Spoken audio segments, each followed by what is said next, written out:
லடாக் எல்லை பகுதி. இராணுவ சிப்பாய் கார்த்திக் தனது இரவு கண்காணிப்பு பணியில் நின்றிருந்தான். பனிக்காற்று சுழன்று அடித்தது. அருகிலுள்ள எல்லை சுவரில் பனிக்கட்டிகள் உறைந்திருந்தன. அப்போது ஒரு அசாதாரண சத்தம் கேட்டது. அந்த சத்தம் குழந்தை அழுகை. இதெப்படி இருக்க முடியும்? எல்லையில் குழந்தை சத்தமா? கார்த்திக் தன் துப்பாக்கியுடன் மெதுவாக முன்னே சென்றான். ஒவ்வொரு அடியும் கவனமாக. சத்தம் தெளிவாகிக் கொண்டே வந்தது. அவர் ஒரு பாறையைச் சுற்றி சென்றபோது அங்கே ஒரு சிறிய பேக் கிடந்தது. அதிலிருந்து சத்தம் வந்தது. அவனை ஆச்சரியப்படுத்தியது. அது ஒரு சத்தக்கொளி கருவி. கைமாறான சதிகுழி. அவர் உடனே அதை செயலிழக்கச் செய்தார். அவரது செயலால் ஒரு பெரிய வெடிப்பை தடுக்க முடிந்தது.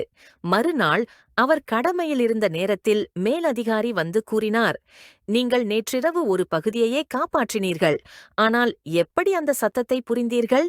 கார்த்திக் மெதுவாக சிரித்தார். அது என் மகளின் அழுகை சத்தத்துக்கே ஒத்திருந்தது. முடிவு. மரணத்தை எதிர்கொள்ளும் ஒரே வீரன் கூட காதலின் சத்தத்தை மறக்க மாட்டான்.